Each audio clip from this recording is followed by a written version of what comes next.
আপনার 14 বছরের মেয়ে এত কম বয়সে এত সাজগোজ শরীর প্রদর্শন করা পর পুরুষের সামনে রাস্তায় এতটা এতটা আগ্রহী হয়ে গেল, কে তারে এটা শিখাইল?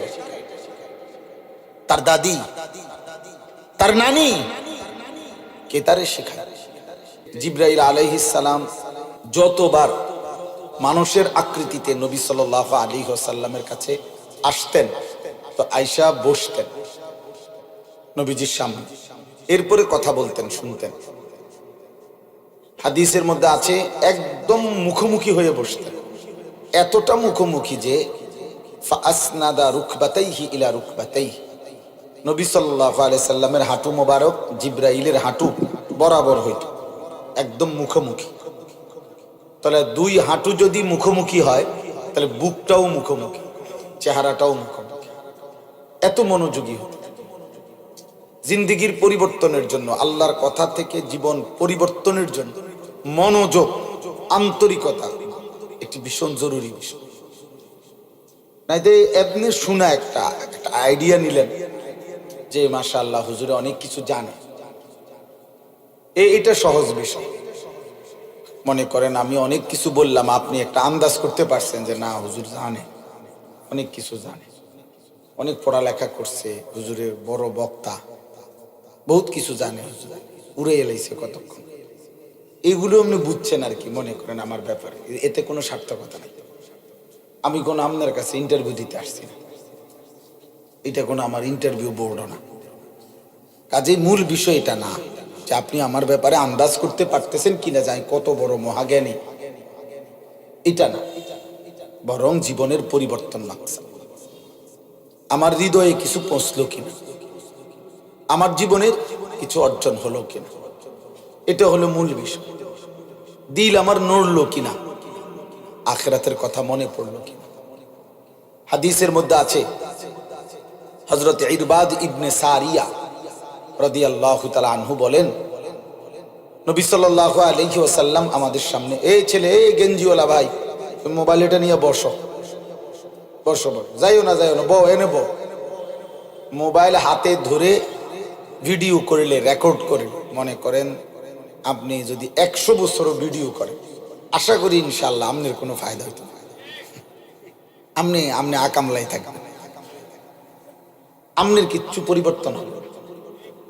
আমার এটা একটা অভিজ্ঞতা আর কি, ছোটখাটো অভিজ্ঞতা বললাম আর কি। আপনার কোনো পরিবর্তন হবে না, সাংঘাতিক। আল্লাহর কথা দিল দিয়ে শুনতে হয়, মনোযোগ দিয়ে শুনতে হয়, তাকাইয়া শুনতে হয়।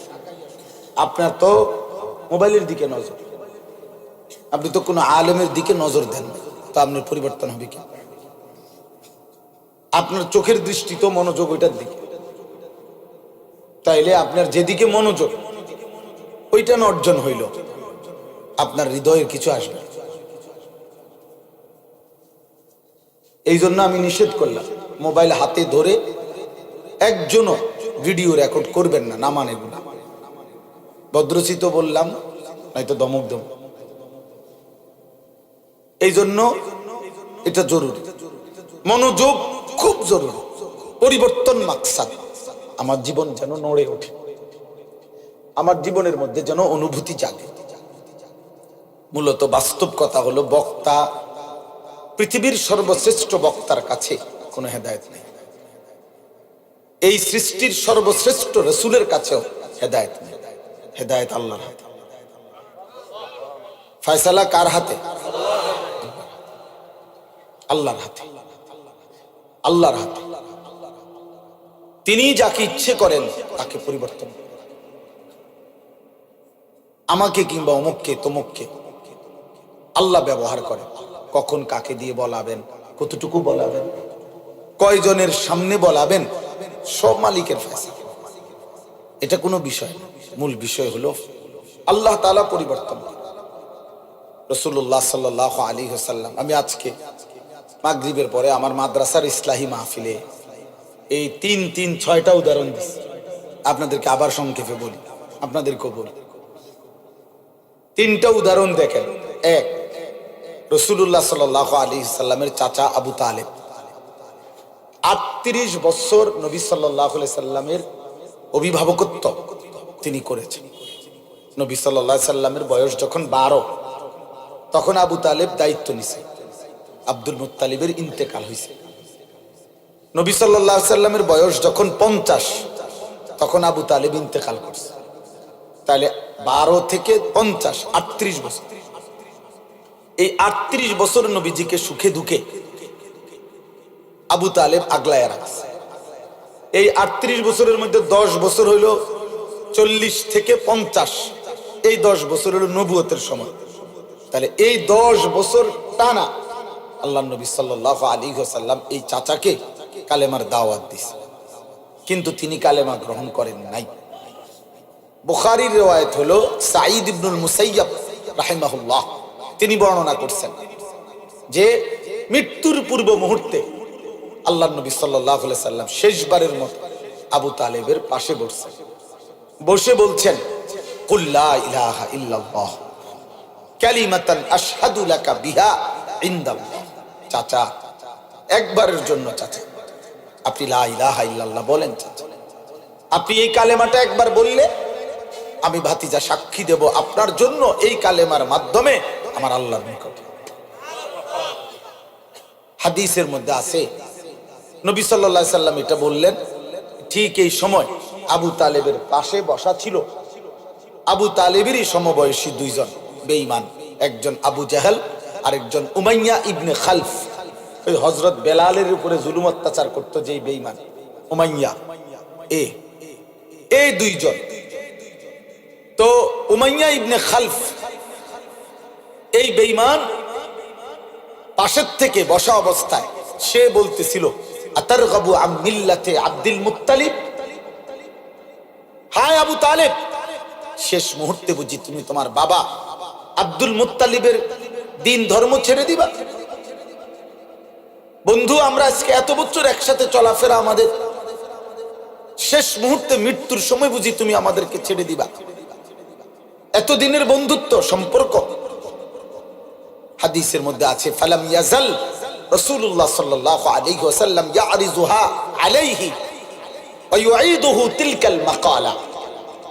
নবীজি বারবার চাচাকে এই কালেমার কথা বলছিলেন, উমাইয়া ইবনে খালফ বারবার আব্দুল মুত্তালিবের ধর্মের কথা মনে করাচ্ছিলেন। এই টানাটানির মধ্যে হাত্তা মাত, আবু তালেবের মৃত্যু হয়ে গেল, কিন্তু সে লা ইলাহা ইল্লাল্লাহ পড়ে নাই। দোস্ত, একটা জরুরি কথা মাঝখান দিয়ে বলে রাখি, এই নওজোয়ান ভাই তোমরা, আমি সবসময় বলি সমবয়সী এরা অধিকাংশই নষ্ট করে দেয়, বরবাদ করে দেয়, গড়ে দেয় কম। এই দুই বেঈমান সমবয়সীর অজুহাত দেখাইয়া, বন্ধুত্বের অজুহাত দেখিয়ে আবু তালেবকে চূড়ান্ত মুহূর্তেও কালেমা পড়তে দেয়। এই উমাইয়া এবং আবু জাহেল এরা সমবয়সী ছিল। এই জন্য দোস্ত, নওজোয়ান ভাই, জীবন চলার পথে বন্ধু নির্বাচন জীবনের সবচেয়ে গুরুত্বপূর্ণ একটা বিষয়। আল মারউ আলা দীন খলিলিহি ফালিয়ানজুর আহাদুকুম মান ইউখালিলু। নবী সাল্লাল্লাহু আলাইহি সাল্লাম বলেছেন, প্রত্যেক মানুষ বন্ধুর আচরণ দ্বারা প্রভাবিত হয়, অতএব লক্ষ্য রেখো তুমি কাকে বন্ধু বানাচ্ছ, তুমি কাকে বন্ধু বানাচ্ছ। এজন্য স্ত্রী একজন বন্ধু, স্ত্রী একজন সঙ্গিনী, যে আমার জীবনের লম্বা সময়ের। এজন্য নবী সাল্লাল্লাহু আলাইহি সাল্লাম বলছে, স্ত্রী নির্বাচনের ক্ষেত্রে ফাজফার বিজাতি দ্বীন, তুমি দ্বীনকে প্রাধান্য দিও। তারিবাত ইয়াদাকা, নবীজি বলছে, হে ঈমানদার, যদি স্ত্রী নির্বাচন করার ক্ষেত্রে দ্বীনকে প্রাধান্য না দাও তো আল্লাহ যেন তোমারে বেইজ্জতি করে, আল্লাহ যেন তোকে বেইজ্জতি করে। এটা গুরুত্বপূর্ণ। মাসালুল জালিসিস সালিহ ওয়াল জালিসিস সু কাহামিলিল মিসক ওয়া নাফিখিল কি। আল্লাহর নবী বলেন, উত্তম বন্ধু আর মন্দ বন্ধু কিসের মতো? নবীজি উদাহরণ দিছে, একজন আতর বিক্রেতার মতো, আরেকজন কামারের দোকানদারের মতো। নবী সাল্লাল্লাহু আলাইহি সাল্লাম বলেন, আতর বিক্রেতার কাছে তিনটা জিনিস তুমি পাইবাই পাইবা। এক, তার কাছে গেলেই আতরের সুগন্ধি পাইবা। 2, সে তোমারে দাঁড়াইলেই তোমার শরীরে কিছুক্ষণ আতর মাইখা দিবে। 3, কিনে নিলে বাড়িতেও সুগন্ধি পৌঁছে যাবে। 2, কামারের দোকানদার। আল্লাহ নবী সাল্লাল্লাহু আলাইহি ওয়াসাল্লাম বলেন, তুমি তার কাছে গেলেই 2টা ক্ষতি তোমার হবেই হবে। 1, নাকের মধ্যে ধোঁয়ার দুর্গন্ধ লাগবে। 3, কিছুক্ষণ বসলে উঠার পরে দেখবা কোনো না কোনো কোনা, লুঙ্গির কোনা নলে জামার কোনা ফুরিয়ে গেছে, পুড়ে গেছে, পুড়ে আগুনের কোন হান দিয়ে লাগিয়ে শেষ। ক্ষতি হবে, ক্ষতি হবে। এই জন্য অসৎ বন্ধু, মন্দ বন্ধু কামারের দোকানদারের মতো, উত্তম বন্ধু আতর বিক্রেতা। কোরআনুল কারীমের মধ্যে আছে, আল্লাহ তাআলা বলেন, আল আখিল্লাউ ইয়াউমাইদিন বা'দুহুম লিবা'দিন আদুউন ইল্লাল মুত্তাকিন। কিয়ামতের দিন সমস্ত বন্ধুত্ব, আল্লাহ বলেন, একজন অপরজনের শত্রু হবে, ইল্লাল মুত্তাকিন, একমাত্র যেই বন্ধুত্ব ছিল একজন আরেকজনকে গুনাহ থেকে বাঁচানোর জন্য, নেক আমলে অভ্যস্ত করাবার জন্য যেই বন্ধুত্ব ছিল, তারা ব্যতীত তারা কবরেও বন্ধু, তারা আখিরাতেও বন্ধু। বন্ধুত্ব থাকে। ইয়া ইবাদি লা খাউফুন আলাইকুমুল ইয়াওমা ওয়ালা আনতুম তাহজানুন। সেদিন আল্লাহ ওই বন্ধুদেরকে আল্লাহ ডাক দিয়ে বলবে, হে বন্ধুগণ, আজ হাসরের ময়দানে তোমাদের কোনো ভয়ও নাই, চিন্তাও নাই। তো আল্লাহকে বন্ধুরা জিজ্ঞেস করবে, মাওলা ভয়ও নাই, চিন্তাও নাই, তার দ্বারা থেকে লাভ কি, কি করতাম কোন? তা আল্লাহ বলবেন, উদখুলুল জান্নাতা আনতুম ওয়া আজওয়াজুকুম তুহবারুন। বন্ধুরা মিলে মিশে হাত ধরাধরি করে গলাগলি করে আমার জান্নাতে ঢোকো।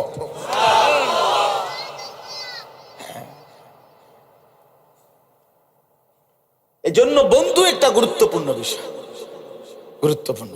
আজ লাখো কোটি যুবক, তোমরা কিশোর, তোমাদের চরিত্রহীনতা, অসভ্যতা, নোংরা অসৎ জিন্দেগির পিছনে হয় ছেলে নামের অথবা মেয়ের নামের অথবা সহপাঠী নামের অথবা সহকর্মী নামের কোন অসৎ সঙ্গ তোমার জীবন শেষ করে দিয়েছে। হয় কোনো মেয়ে, নয় কোনো ছেলে। অসভ্য কোন চরিত্রহীন মেয়ে তোমার এই নোংরা অসভ্য ভালোবাসার ফাঁদে ফেলে তোমার শেষ করে দিয়েছে।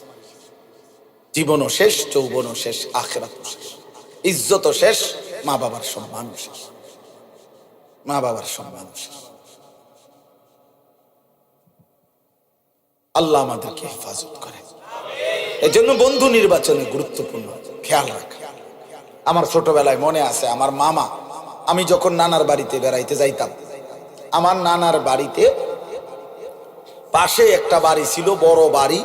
ওরা অন্য জায়গার থেকে নদী ভাঙ্গা মানুষ আইসে এখানে বসত করছিল, বিরাট বাড়ি। তাদের আমি সব সময় আমার মনে আছে যে আমার মামা, আমি নানার বাড়িতে গেলেই মামার একটা ফোনিক্স সাইকেল ছিল, তখনকার সময়ের নাম দামি সাইকেল ছিল, ফোনিক্স সাইকেল।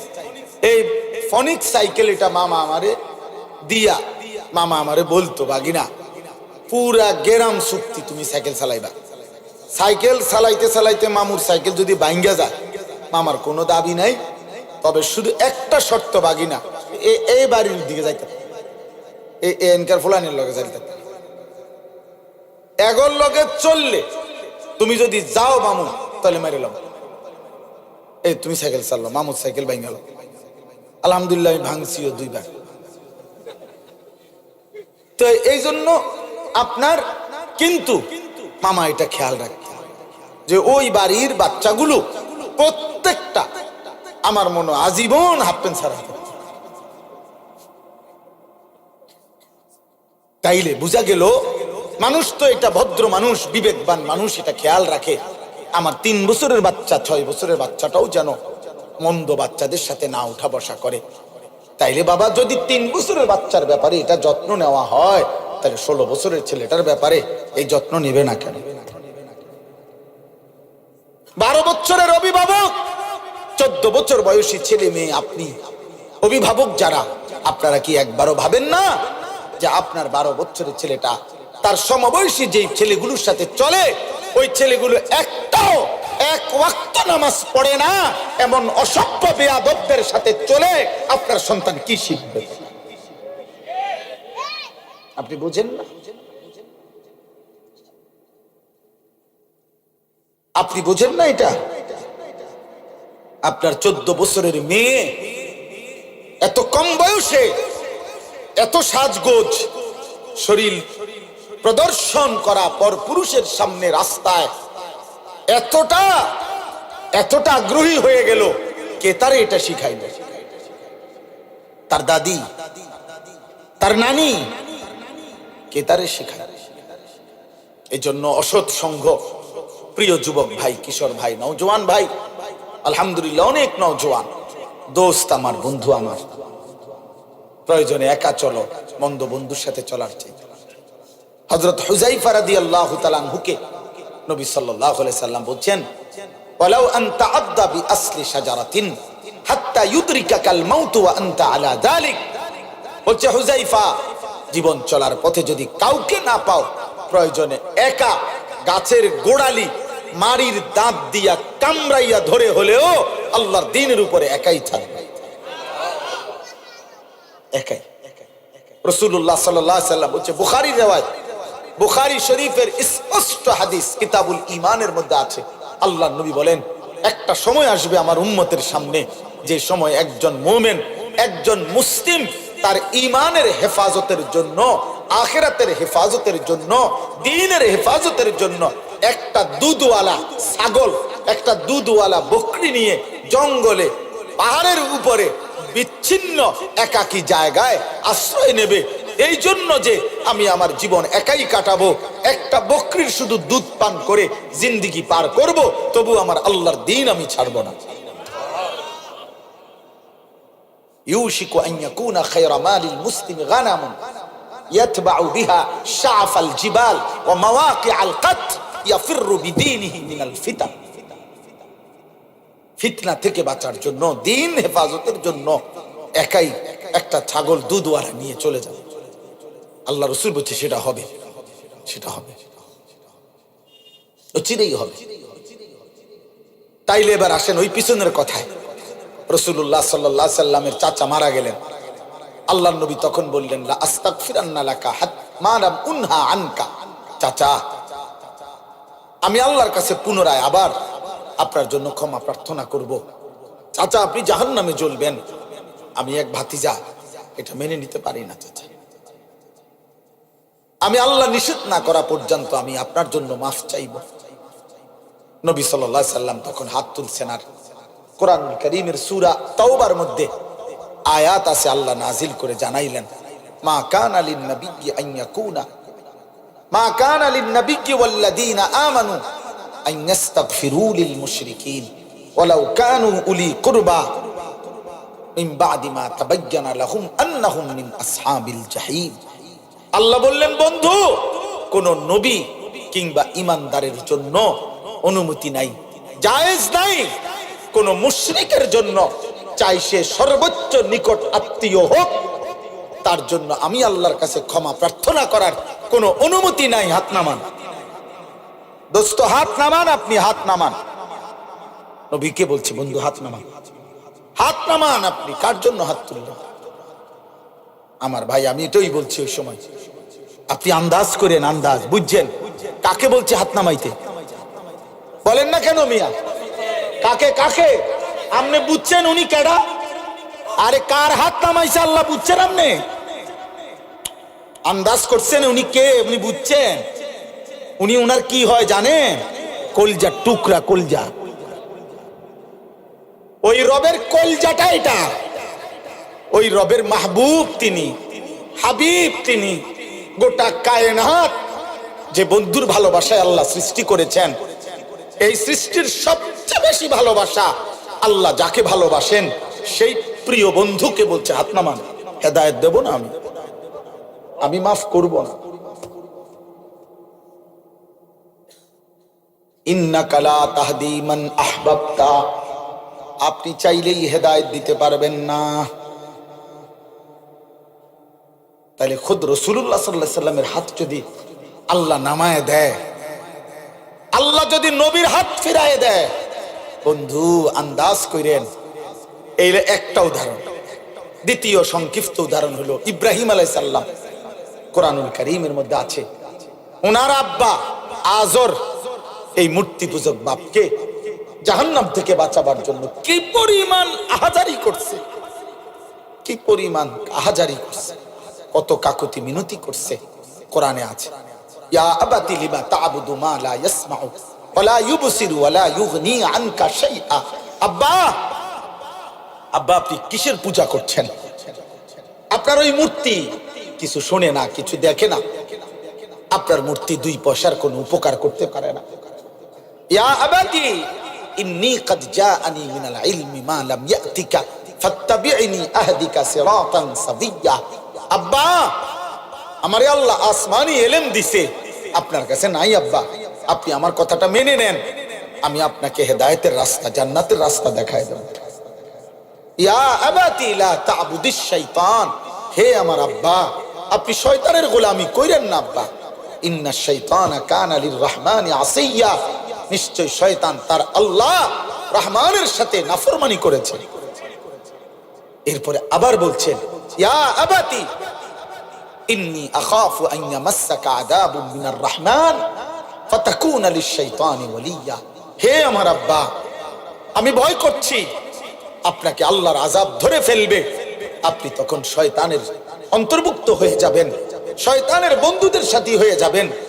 আমার ভাই 4বার বলছে, 4বারই তিনি বলছে, হে আব্বা, হে আব্বা, এই আব্বা, এই বাপ, বাপ আপনার ঈমান চাই আব্বা, আমি আপনার ঈমান চাই, আপনি ফিরেন, আপনি ফিরেন, আপনি ফিরেন। আসমানওয়ালা বলছে, খলিল আমি দেব না ঈমান,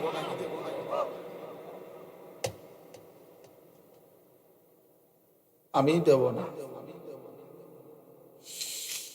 হ্যাঁ আব্বা, আপনি জানেন না কালেমা কত বড় নিয়ামত আপনারে দিছে মালিক। ইব্রাহিমের হাত নামায় দিছে মালিক, বন্ধুর হাত নামায় দিছে মালিক। সেই মালিক আমারে আপনারে ইমানের শব্দ উচ্চারণ করার তৌফিক দিছে।